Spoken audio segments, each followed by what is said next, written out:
Hi guys, si Breville recently they sent us yung kanilang craft collection to improve your pack prep sa espresso making. Yung first na i-unbox natin is the Pro Control Jug. This is priced at around 2.3k pesos. Actually, pangalawa ko na to. Yung una binili ko, itong pangalawa, gift ni Breville. Ayan guys, eto na siya. As you can see, ang ganda ng itsura niya. Chrome finish. Made with 304 stainless steel, food grade yon, and it has up to 420 milliliters of liquid capacity. Meron din siyang mga marker sa loob like yung minimum milk na pwede mong ilagay dito, yung max, and yung sa gitna niya, it indicates na medyo siguro yung saktuhan lang.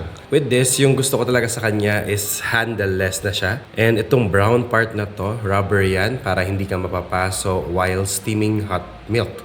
In my experience, ang sarap mag-pour ng gatas dito for your latte art. This is a legit upgrade na hindi super expensive kasi usually mahal ang ganitong klaseng jug. Next item natin is the Distribution Duo. This one is priced at 5,999 pesos. Medyo expensive siya, but box pa lang ang bigat na eh. And dual function kasi ito. Wow! Look how premium ito. Ang ganda ng itsura niya. Very weighty. Legit wood yung gamit niya with proper oiling yung finish. And ito, machine etched talaga yung Breville logo. This is the distributor, leveler. So, para yung pack prep mo, pantay. Para bago ko mag-tamp, not using this, is maayos yung itsura niya. And it also has this. Ang purpose nito is to distribute ng maigi. Again, para pantay. So, pag pinagsama mo silang dalawa, likely, may iwasan mo yung channeling na tinatawag. Ito yung stock portafilter ng Bambino Plus na ginagamit namin. It is nice, maganda siya. Pero, syempre, iba yung naked portafilter. For me, I think this is worth it. This is coming from someone na mahilig mangolekta ng mga coffee tools, espresso, pack prep tools like these. And pwede na itong lumaban sa mga mas premium pa. Ang ganda ng pagkakagawa niya. Legit yung stainless steel. Again, na ginamit nila. Food grade talaga.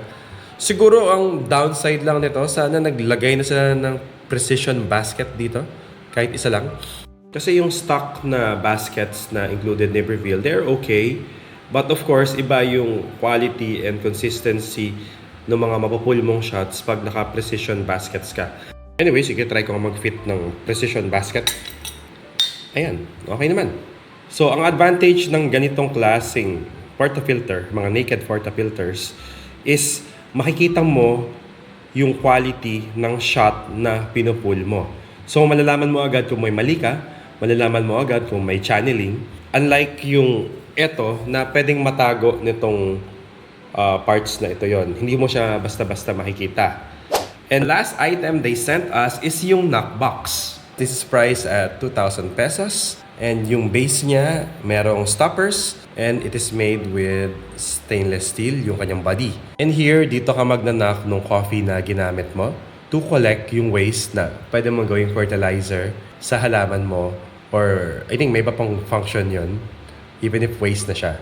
And that's it guys. Ito yung entire craft collection ni Breville to improve yung ating pack prep game. Ipapakita ko sa inyo guys yung demo kung paano sila gamitin sa next video.